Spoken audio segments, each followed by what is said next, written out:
आज हम आपको सुनाएंगे एक भयानक और सस्पेंस से भरी कहानी, रोहित और आरू की कहानी, जो आपको रात भर याद रहेगी। तैयार हो जाओ, क्योंकि अब शुरू होने वाला है एक ऐसी हॉरर स्टोरी जो आपको डराएगी और हैरान भी कर देगी। रोहित लगभग 10 साल बाद अपने पुराने गांव वापस आया था। गांव का रास्ता अब बिल्कुल बदल चुका था। पहले जहां बच्चों की आवाज, खेतों की बातचीत और लोगों का शोर होता था, अब वहां सिर्फ सुनसान हवा चलती थी। नवंबर की रात थी, पेड़ पत्तों से बिल्कुल खाली। शाम की ठंडी हवा रुक रुक कर सीटी बजाती हुई चल रही थी। रोहित के कदम बराबर चल रहे थे, लेकिन उसके दिल की धड़कन उनसे कई गुना ज्यादा तेज। गांव के अंदर पहुंचते ही उसे महसूस हुआ कि कोई दूर से उसे देख रहा है, पर जहां भी वो अपना सिर मोड़ता वहां कोई नहीं होता। वो खुद को समझाता रहा, बस अंधेरा है, इतना सोच मत। उसका पुराना घर गांव के कोने में था। ताला काफी पुराना और जंग लगा हुआ था। उसने जोर लगाया तो ताला टूट गया। दरवाजा खुलते ही एक अजीब सी गंध आई, मिट्टी, धूप और जले हुए लकड़े की एक मिक्स्ड बदबू। अंदर अंधेरा घना था, बस टॉर्च की एक पतली सी लाइन आगे तक जा रही थी। सब सामान वैसे ही पड़ा था जैसे उसे याद था, पर एक चीज बदली हुई थी। दीवार पर लाल रंग से लिखा था, वापस मत आना। रोहित का गला सूख गया। उसने हाथ से लिखा हुआ हिस्सा छुआ, लेकिन रंग अभी भी नरम था, जैसे किसी ने कल नहीं, अभी थोड़ी देर पहले लिखा हो।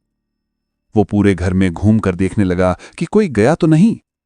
किचन में पहुंचा ही था कि पीछे वाला दरवाजा धीरे से खुद बंद हो गया। हवा भी नहीं चल रही थी। उसके कान के बिल्कुल पास किसी की सांस जैसी हल्का ठंड का टच हुआ।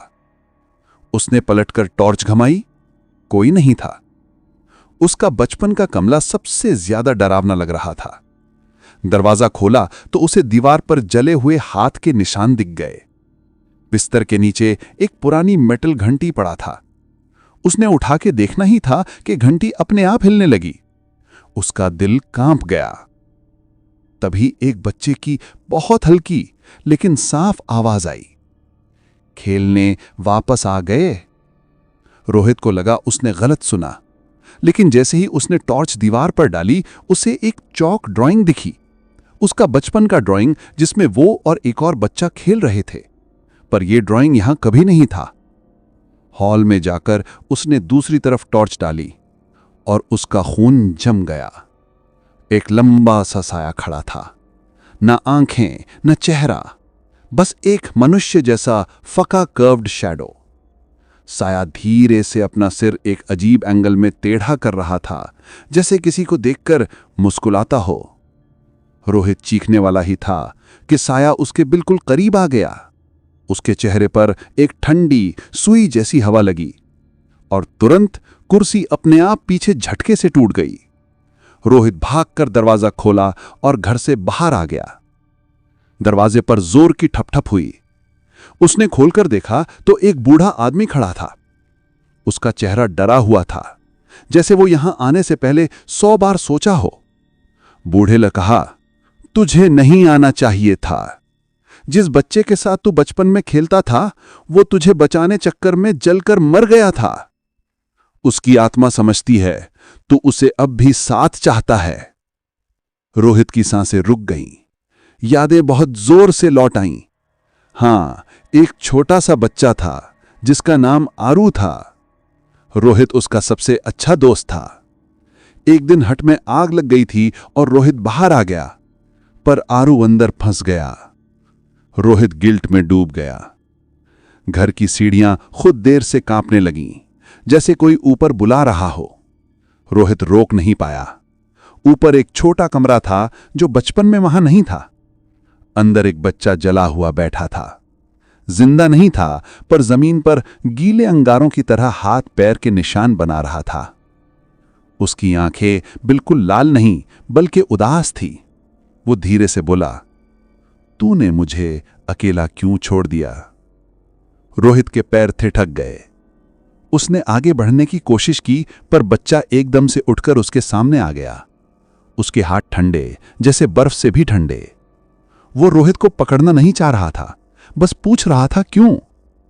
कमरे में एक दूसरा साया भी उभरने लगा, इस बार ज्यादा पुरजोर। वो एक जलती हुई रोशनी के साथ आया, जैसे आरू की मौत का पल फिर से जिंदा हो गया हो। छोटी सी रोशनी ने कमरे का डरावना अंधेरा छेड़ दिया। रोहित डर से रूम से भागा, सीढ़ियों से गिरता हुआ नीचे आया। उसने दरवाजा खोला और रात के अंधेरे में भागने लगा। गांव का पूरा फील्ड फॉग से भरा हुआ था। दूर दूर तक छोटे छोटे साए खड़े दिख रहे थे, जैसे बच्चे जो कभी लौटकर घर नहीं आए। रोहित जब सिमेट्री में पहुंचा तो एक छोटी सी कब्र के ऊपर हल्का सा सफेद प्रकाश चमक रहा था, जैसे कोई रोशनी उसका इंतजार कर रही हो। कब्र पर नाम लिखा था आरू। रोहित जमीन पर गिर गया और जोर से रो दिया। तभी उसके पीछे एक हल्की सी आवाज आई, मैं अब नहीं डरता, पर तू आया क्यों नहीं था? रोहित ने पलटकर देखा, आरू वहां खड़ा था। अब वो गुस्सा नहीं था, उसका चेहरा नर्म और उदास था। उसने बस एक बात कही, मैं अब जा सकता हूं। जैसे ही वो पीछे मुड़ता, उसका साया धीरे धीरे हवा में घुलने लगा। फॉग कम होती गई, हवाएं रुक गईं। सुबह की पहली रोशनी गांव पर पड़ने लगी। रोहित ने लास्ट टाइम उस पुराने घर को देखा।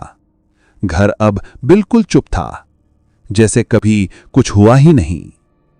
अगर कोई नहीं जानता होता तो ये सिर्फ एक खाली गांव होता, लेकिन रोहित जानता था, गांव खाली कभी नहीं था। बस वो लोग नजर नहीं आते थे जो किसी का इंतजार छोड़ नहीं पाए थे। ये थी रोहित और आरू की कहानी। कैसा लगा आपको ये हॉरर स्टोरी?